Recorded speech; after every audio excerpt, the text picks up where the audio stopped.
Commander Susan Mitchell stood at the large window of Earth Defense Force headquarters, watching the sunrise over the Rocky Mountains. The morning seemed peaceful, but her heart was racing. The news she had just received would change human history forever.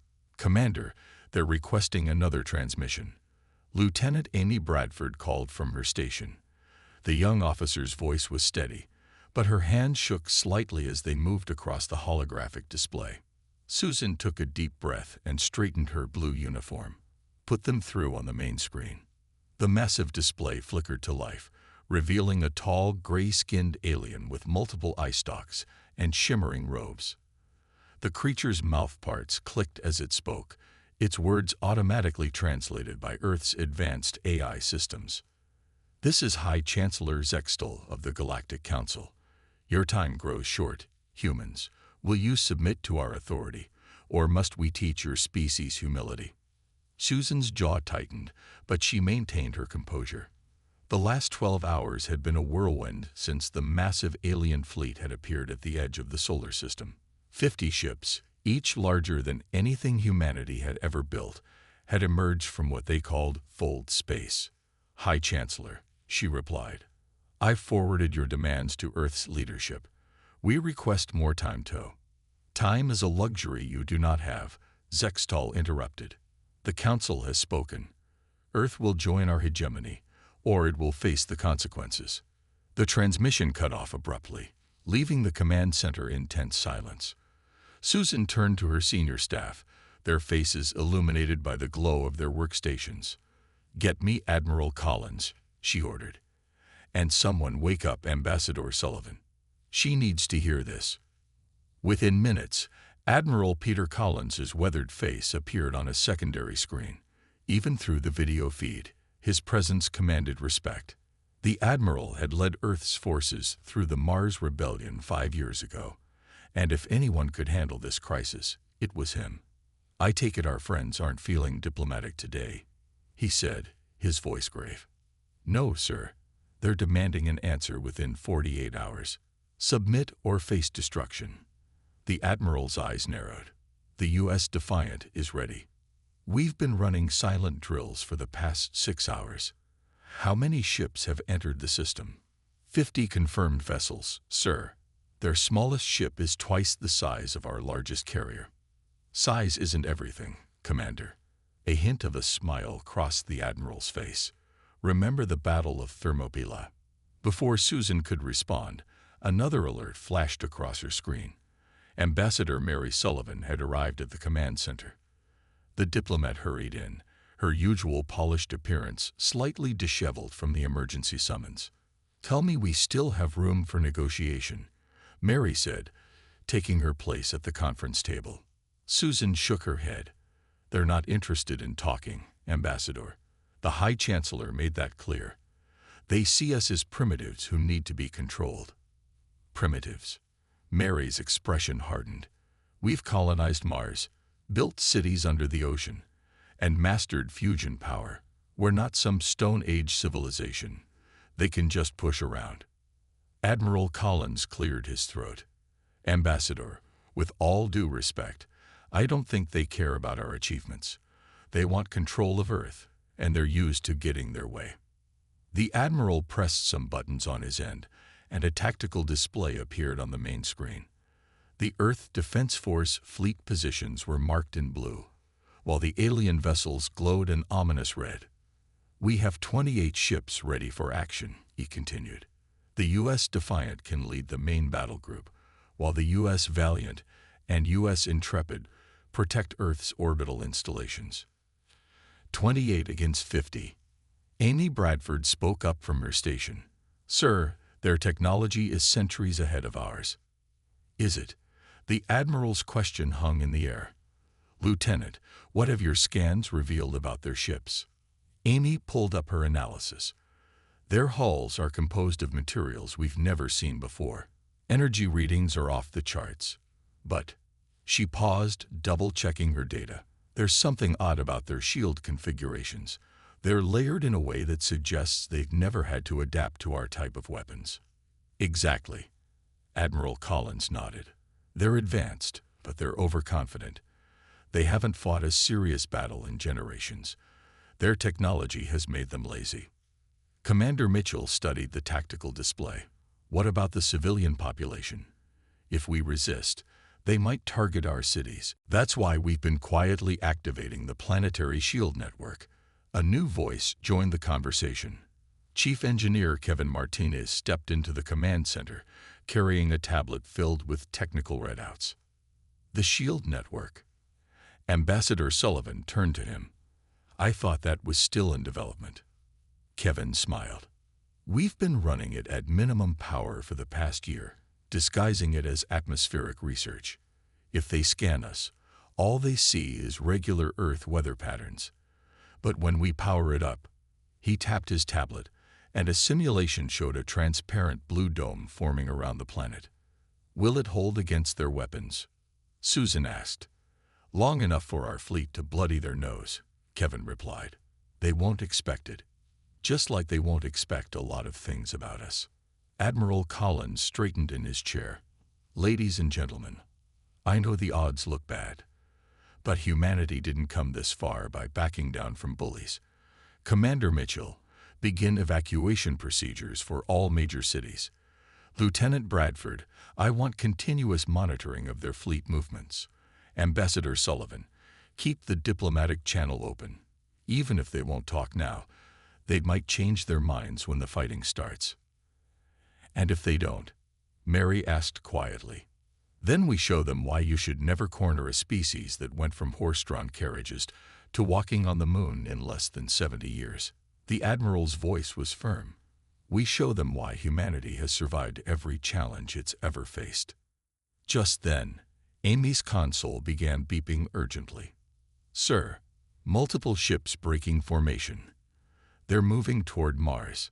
Susan rushed to the tactical display. 3 massive alien vessels were approaching the red planet, where 5,000 colonists lived under the protective domes. They're testing us, Admiral Collins said grimly, seeing if we'll protect our outlying settlements. He pressed a button on his console. U.S. defiant to all ships, battle stations. This is not a drill. I repeat, this is not a drill. Commander Mitchell watched as the blue dots representing Earth's fleet began to move. Humanity's first interstellar war was about to begin, and the next 48 hours would determine the fate of their species. Send word to all commands, she ordered, her voice carrying across the now bustling command center. We go to Phase 1 defensive positions, and someone get me the Mars Colonial Governor on the line. Those people need to get to their shelters now. As the command center erupted into focused activity, Susan shared a look with Admiral Collins's image on the screen. They both knew that humanity was about to face its greatest challenge, but they also knew something the Galactic Council didn't. Humans had never been good at accepting ultimatums. The next 2 days would prove whether humanity deserved its place among the stars, and Commander Susan Mitchell had a feeling the Galactic Council was about to learn a very expensive lesson about underestimating Earth's children. Outside, the sun continued to rise over the Rockies, perhaps the last peaceful sunrise before the storm. But in the command center deep beneath the mountains, humanity was preparing to show the galaxy that they weren't just another primitive species to be conquered. They were humanity, and they were about to make history. Chief Engineer Kevin Martinez wiped sweat from his forehead as he worked deep within the U.S. Defiance engine room. The massive fusion core hummed around him, its blue glow reflecting off the polished walls. He had just 36 hours left to get the new shield system ready before the Galactic Council's deadline. Hand me the quantum spanner, he said to his assistant. The tool appeared in his outstretched hand. This is either going to work perfectly or blow up in our faces. That's reassuring, Lieutenant Amy Bradford said from behind him. She had come down from the bridge to check on his progress. The Admiral wants to know if it's ready for testing. Kevin emerged from the access panel, his uniform stained with grease. Tell him it's time. But he's not going to believe what this baby can do. The 3 of them walked to a nearby console where complex diagrams filled multiple screens. Kevin pulled up a simulation showing the Defiant surrounded by a strange, shifting energy field.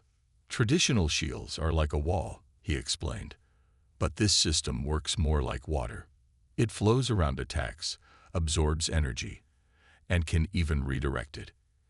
He pointed to a particular section of code. We based it on studying ocean currents on Earth. Amy leaned closer to the screen. The aliens won't expect this, will they? They've never seen anything like it. Their shields are all brute force, layer upon layer of energy barriers. But sometimes the clever solution beats raw power. Alarms suddenly blared throughout the ship. Admiral Collins's voice came over the intercom. All hands to battle stations. This is not a drill. Repeat, this is not a drill. Amy rushed to a nearby communication panel. Bridge, this is Bradford. What's happening? Commander Susan Mitchell's voice crackled through. 3 Council ships just opened fire on the Mars Defense Station. We're moving to intercept. Kevin quickly began the shield activation sequence. Tell the Admiral we're ready down here. Time to show them our surprise. Up on the bridge, Admiral Collins watched the tactical display as the U.S. Defiant and 2 other Earth ships accelerated toward Mars.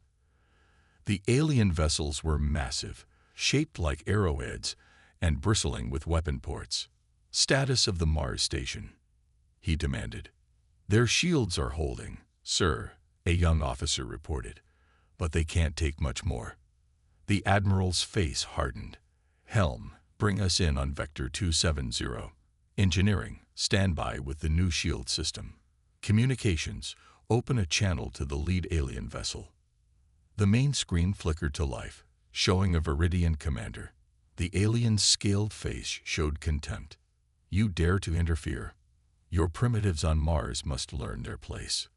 This is Admiral Peter Collins of the Earth Defense Force, he replied calmly. You are attacking a civilian installation. Withdraw now. The Viridian made a sound like grinding metal, apparently a laugh. Or what, human? Your ships are toys compared to ours.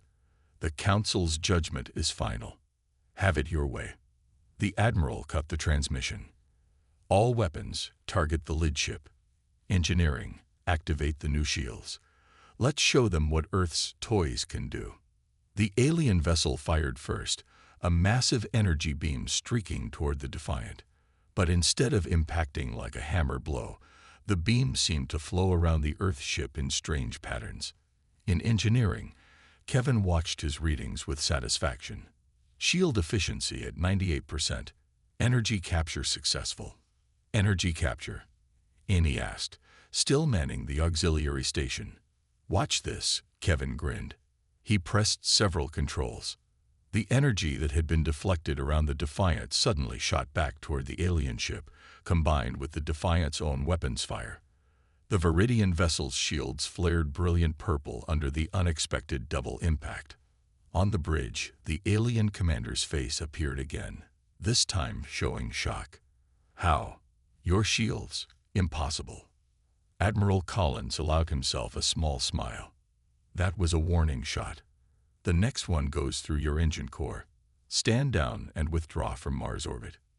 Meanwhile, in the Defiant's tactical center, Lieutenant Amy Bradford noticed something strange in her sensor readings. She quickly cross-referenced the data with previous scans of the alien ships. Commander Mitchell, she called out, I found something. They're shield generators. They all pulse in a specific pattern. If we time our attacks just right. Susan moved to Amy's station, studying the data. Good work, Lieutenant. Get that information to weapons control. Admiral, we may have found a weak point in their defenses. The battle continued to unfold as the other Earth ships arrived.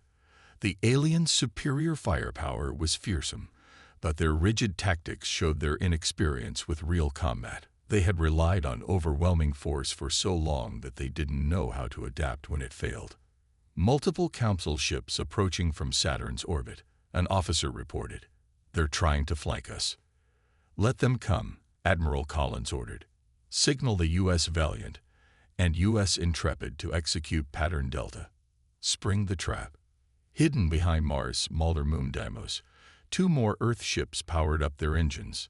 The aliens had assumed Earth's fleet would fight conventionally, defending in a straight line.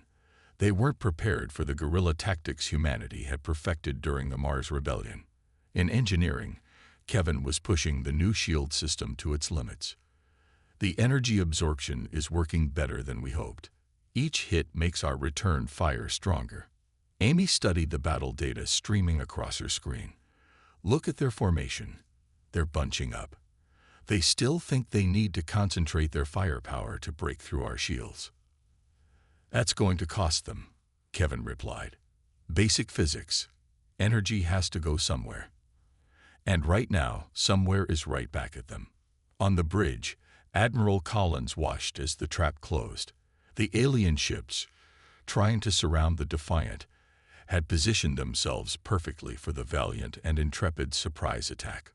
All ships, execute Fire Plan Omega, he commanded. Target their shield generator pulse points on my mark. The combined Earth fleet struck as one, their weapons synchronized to hit the alien shields at their weakest moments. Two of the massive Council ships lost power, their engines flickering out as emergency systems activated. The Viridian commander appeared on screen one final time, his alien features twisted in what might have been respect. How is this possible? You were supposed to be primitives. A primitive species couldn't have built these ships, Admiral Collins replied. A primitive species wouldn't have survived on a world like Earth.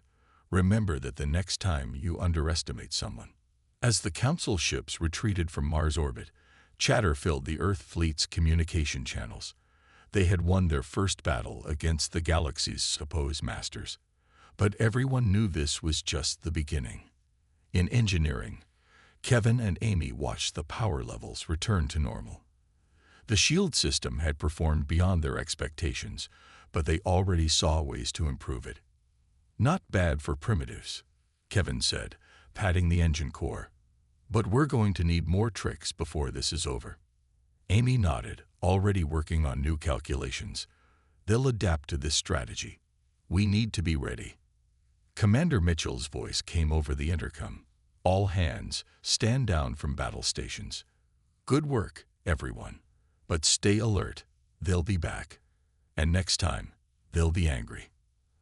As the adrenaline of battle faded, the crew of the Defiant began assessing their victory. They had saved Mars and proved humanity could stand against the Council's best ships. But they had also revealed their secret weapon, and the enemy would be prepared for it next time. The real war was just beginning, but humanity had shown it was ready for the fight. The Council had expected to find savages playing with technology they didn't understand. Instead, they had found warriors who had spent their entire history learning to overcome superior forces. They had found humanity, and humanity was just getting started. Commander William Parker stood at the helm of the U.S. Valiant, watching the darkness of space through the main viewport. His ship hid in the shadow of a large asteroid, engines cold and systems running silent. 20 other Earth ships waited nearby, each one carefully hidden among the rocks and ice of the asteroid belt. Contact approaching, his sensor officer whispered, though there was no need to whisper in space. Council supply fleet, just as intelligence predicted. William nodded, his eyes fixed on the tactical display. After their defeat at Mars, the Council forces had pulled back to regroup. Now they were bringing in reinforcements and supplies for their next attack. But this time, humanity would strike first. Status of the stealth systems, he asked. Working perfectly, sir. They haven't spotted us. Lieutenant Commander Nicole Sanders' voice came through his earpiece. She led the fighter squadron hidden in the Valiant's launch bays. Strike teams ready, Commander. Just give the word. The Council's supply fleet grew larger on the display. 10 massive cargo ships, protected by 5 warships. They moved in a tight formation, their sensors sweeping for threats. But they were looking for Earth's big ships, not the surprise William had planned. All ships, maintain position, he ordered quietly. Let them get closer. In the lead Council ship, a Nexian captain supervised the supply run. Unlike the aggressive Viridians or the arrogant Arquillians, the Nexians were more cautious. He had doubled the guard ships for this mission, knowing the humans had proven more dangerous than expected. "Status report," the Nexian demanded. "All clear, Captain," his sensor operator replied. "No human ships detected within range. Keep scanning. These humans are creative." The supply fleet passed the halfway point of their journey. In a few hours, they would reach the Council's main fleet gathering near Jupiter. William watched them approach the perfect ambush point, where the asteroid field was thickest. Nicole, launch fighters. Silent approach, pattern Omega. In the Valiant's launch bay, Nicole grinned inside her helmet. "You heard the commander. Stealth systems only, no active sensors.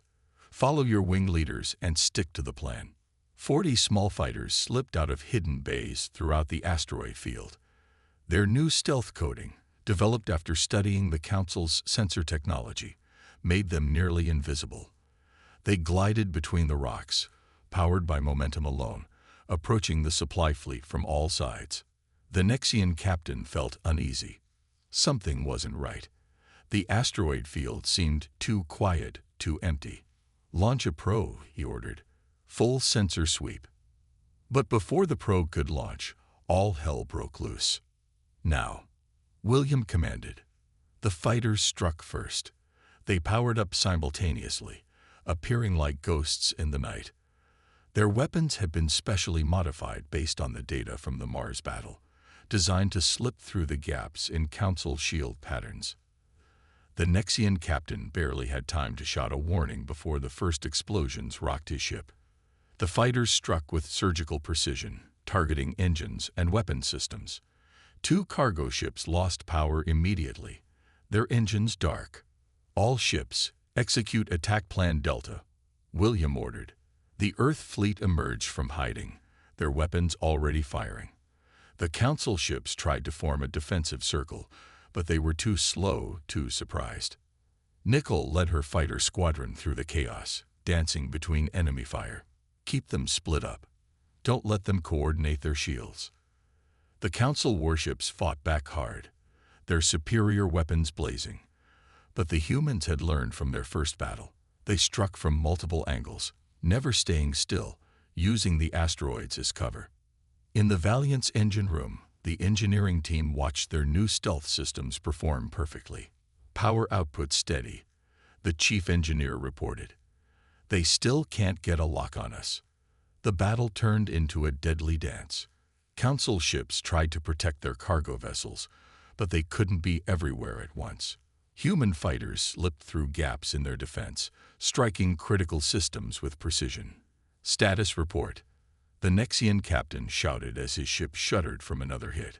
3 cargo ships disabled, 2 more heavily damaged, his officer replied. "We've lost contact with 2 escort vessels.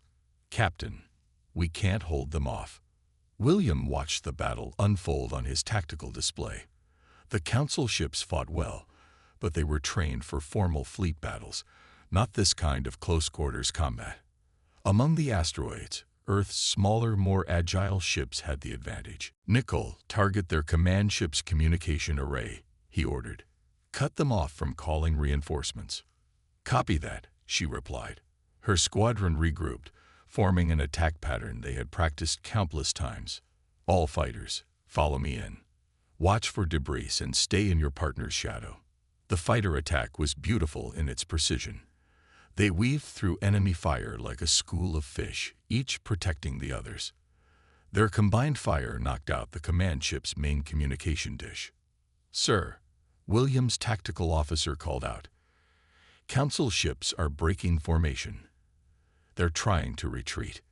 The Nexian captain watched his carefully organized supply fleet fall apart. The humans weren't fighting like a proper military force. They fought like raiders, like pirates, striking from shadows and vanishing again. "Emergency jump," he ordered. "Get us out of here." But the humans had one more surprise. As the Council ships tried to power up their jump drives, they discovered strange energy readings in their systems. On the Valiant, William allowed himself a small smile. "Activate the disruption field." The new human technology, reverse-engineered from studying Council ships, created a localized field that interfered with their jump drive calculations. The Council ships could still escape, but not before taking more damage. All fighters, return to base, William ordered. Capital ships, target their engines. Let's make sure they have a long, slow trip home. The battle ended as quickly as it had begun. 7 cargo ships captured or destroyed, 3 escort ships disabled, and the rest limping away at sublight speed. The supply line to the Council's invasion fleet was cut. In the aftermath, Nicole landed her fighter and removed her helmet, her hair damp with sweat. Think they'll try another supply run through the asteroid belt? William shook his head. Not this way. But they'll adapt. They'll try something else. And we'll be ready, she replied confidently. The Earth ships began salvage operations, gathering valuable Council technology and supplies. Each captured ship would help them understand their enemy better, prepare better defenses, and develop new weapons. In his command chair, William composed his report to Admiral Collins. The first strike had been successful beyond their hopes, but he knew the Council would respond with overwhelming force. They couldn't accept being humiliated by a primitive species. Send word to all ships, he ordered. Well done today, but stay alert and ready. The real battle is still coming. The Earth fleet regrouped, hiding their ships once more among the asteroids. They had won this round, but the war was far from over. The Council would return, stronger and angrier than before. But humanity would be ready. They had proven they could hurt the mighty Galactic Council. Now they just had to prove they could survive the Council's revenge. In the vast darkness of space, William Parker watched his fleet disappear into the shadows of the asteroids. The next few days would determine the fate of Earth. But for now, they had shown the galaxy that humanity wasn't just another primitive race to be conquered. They were warriors, and they were just getting started. Admiral Peter Collins stood in the war room of the U.S. Defiant, surrounded by holographic displays showing the positions of both human and Council fleets. The past week had been a blur of battles, retreats, and counterattacks. Now it was time for humanity's biggest gamble yet. Operation Thunderstrike is ready, sir, Commander Susan Mitchell reported. She pointed to a cluster of red dots near Jupiter. The Council has gathered almost their entire fleet there. They're preparing for one final push toward Earth. The Admiral nodded grimly. They're angry. We've hurt their pride, destroyed their supply lines, and shown the galaxy they aren't invincible. Now they want to end this with brute force. He turned to face the assembled officers. That's exactly what we wanted them to do. Major Daniel Howard stepped forward. His Space Marines had spent months training for this moment. My teams are ready, Admiral. Each boarding pod is equipped with the new shield-piercing technology. Good, Collins replied. Because we only get one shot at this. He pressed a button, and the holographic display zoomed in on the Council fleet. Dr. Cooper, what have you learned about their command and control systems? Dr. Lisa Cooper, who had been studying captured Council technology, brought up a new diagram. Their entire fleet network depends on synchronized quantum communications. Each ship is connected to every other ship, sharing targeting data, shield harmonics, and battle plans instantly, which makes them very efficient, Susan added. And very vulnerable. Lisa finished with a smile. We've finally cracked their encryption. Once we're inside their network, we can disrupt everything. The Admiral turned to Lieutenant Amy Bradford at her tactical station. Are the virus packages ready? Yes, sir. As soon as Major Howard's teams capture a command ship, we can upload them directly into the Council's network. Every strength they have will become a weakness. Collins looked at each of his officers in turn. These were the people who would help humanity win its freedom. Let's begin. Signal all ships. Operation Thunderstrike is go. In space, the Earth fleet began to move. But instead of hiding or fighting defensively, they gathered openly. Nearly 30 ships formed up around the Defiant, their weapons charged and shields ready. On the Council flagship, High Chancellor Zextol watched the humans approach with his multiple eye stalks. So, they finally choose to face us in proper combat. Signal all ships to advance. We will crush them here and now. The Council fleet was massive. Over 60 ships moved forward, their weapons already charging. Energy beams lashed out across space, met by the humans' new flowing shields. The battle began in earnest. But something was different this time. The Earth ships didn't scatter or use hit-and-run tactics. They held formation, taking the Council's attacks head-on. Status of the shield network. Collins demanded as the Defiant shook from another hit. Holding steady, Kevin Martinez reported from engineering. The energy absorption is working perfectly. We're ready for Phase 2. The Council ships pressed their attack, moving closer and closer. Their superior numbers and firepower seemed unstoppable. Several Earth vessels took heavy damage, their crews evacuating in escape pods. They're fully committed to the attack, Susan reported. All Council ships are inside the target zone. Admiral Collins straightened in his chair.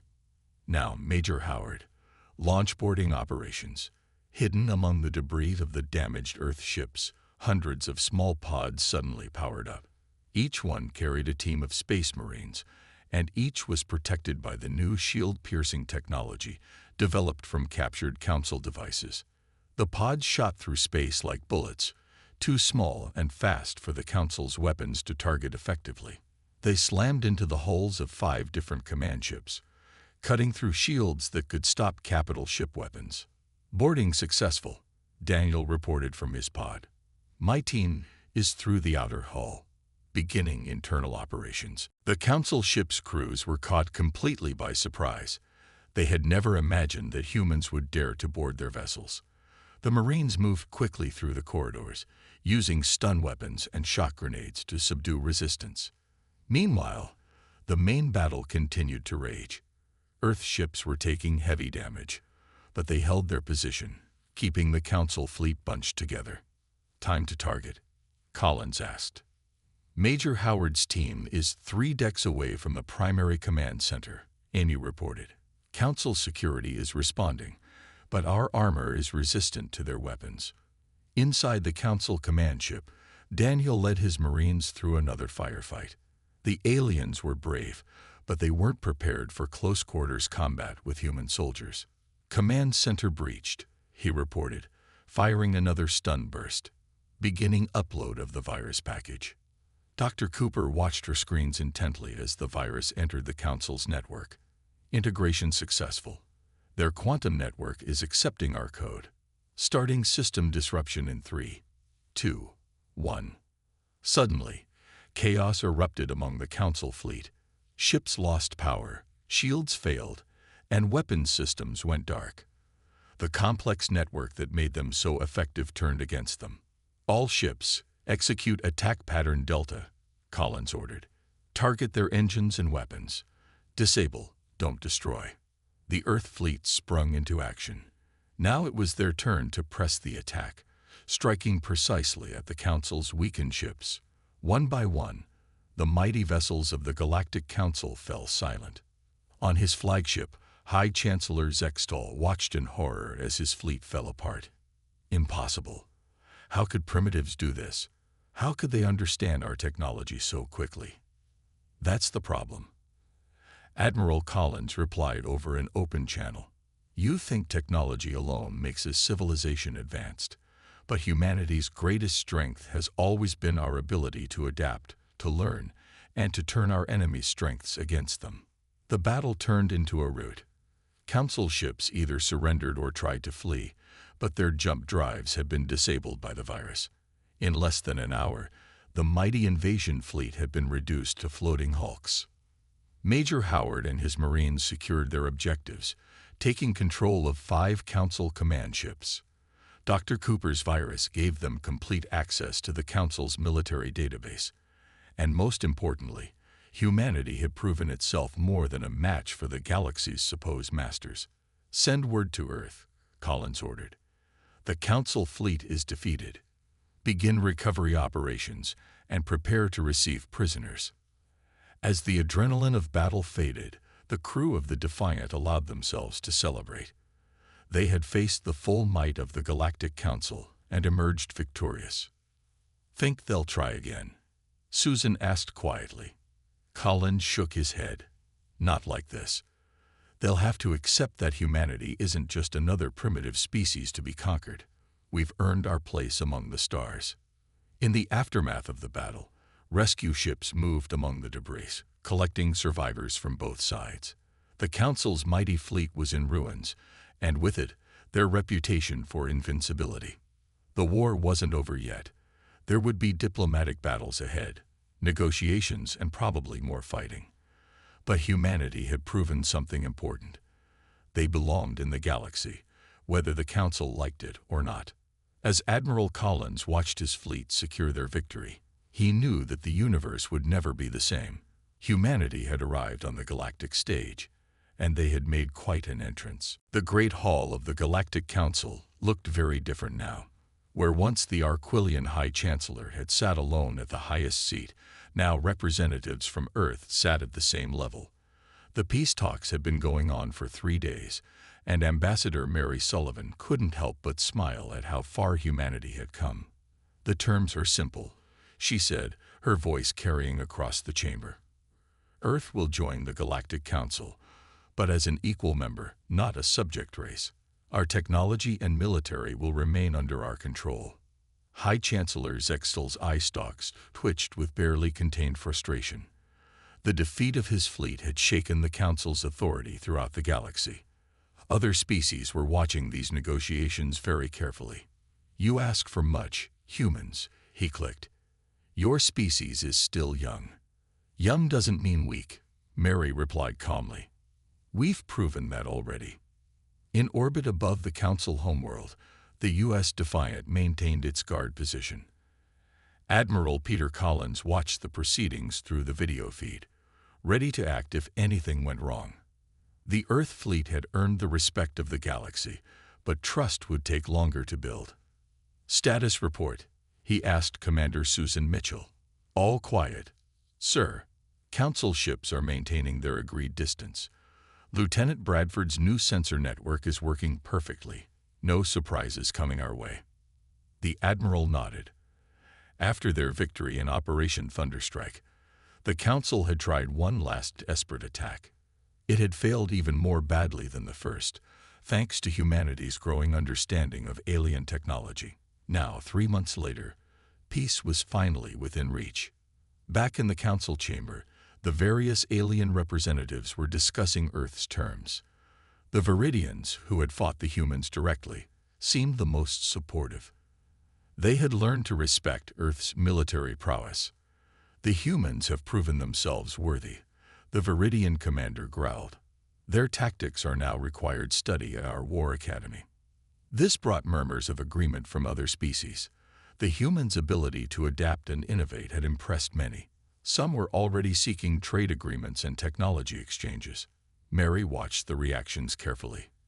Dr. Lisa Cooper had briefed her well on each species' body language and cultural signals. The tide was turning in Earth's favor. "There is another matter," she continued. "Earth proposes a military exchange program. Our officers would train with Council forces, and yours with ours. We have much to learn from each other." This caused a stir. Such an arrangement was unprecedented. But after seeing human ingenuity combined with Council technology, many were curious about what else they might learn. In the Defiance engineering section, Chief Engineer Kevin Martinez was already working with a team of Nexian scientists. They studied the hybrid shield system that had proved so effective in battle. "It's amazing," one Nexian said, their crystalline eyes glowing with excitement.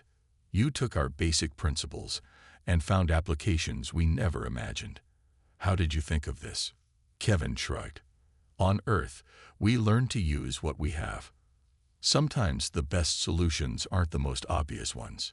The news feeds across the galaxy were buzzing with updates from the peace talks. Many worlds that had felt oppressed by the Council were watching with hope. If Earth could stand up to the Council and win, perhaps change was possible. Lieutenant Commander Nicholas Sanders led a demonstration flight for alien military observers. Her squadron showed off the maneuvers that had proved so effective during the war. The observers were particularly impressed by the humans' ability to improvise and adapt tactics mid-battle. "Your pilots fly like they're dancing," a Taurian officer commented. "We always thought strict formation was the only way. Sometimes you have to break formation to survive," Nickel replied. "Space is too unpredictable for rigid thinking." Major Daniel Howard's Marines had earned special respect. Their boarding actions had become legendary, studied by military strategists throughout the Council. He was currently helping establish new joint training protocols. "The key is flexibility," he explained to a group of alien officers. "Every soldier needs to think independently while working as part of the team." Back in the Council chamber, the final votes were being cast. One by one, the species representatives indicated their decision. Mary held her breath as the tally grew. "The vote is complete," High Chancellor Zextal announced. "By a clear majority, Earth's terms are accepted. Welcome to the Galactic Council, as equals." A cheer went up from the Earth delegation. After months of war and negotiations, they had achieved their goal. Humanity would take its place among the stars on its own terms. Admiral Collins allowed himself a small smile. "Send word to Earth. The peace treaty is signed. We did it." The celebrations spread across human space. On Earth, Mars, and the other colonies, people gathered to mark this historic moment. The screens showed scenes from the Council chamber, where human and alien representatives now sat together as equals. "What happens now?" Susan asked quietly. "Now the real work begins," Collins replied. "We have to prove we deserve our place here. But I think we're ready for that challenge." The coming months would bring many changes. Earth ships began exploring further into space, protected by their new status as Council members. Trade routes opened up, bringing alien technology and culture to humanity, and human innovations to the stars. Dr. Cooper's team continued their work, now with full access to Council scientific databases. "Every answer brings new questions," she said happily, surrounded by holographic displays of alien tech. "We have so much to learn." Lieutenant Amy Bradford's tactical innovations became standard training at both human and alien academies. She found herself teaching senior Council military officers about adaptive strategy and flexible response. "The galaxy's a big place," she told her students. "No one species has all the answers. We have to learn from each other."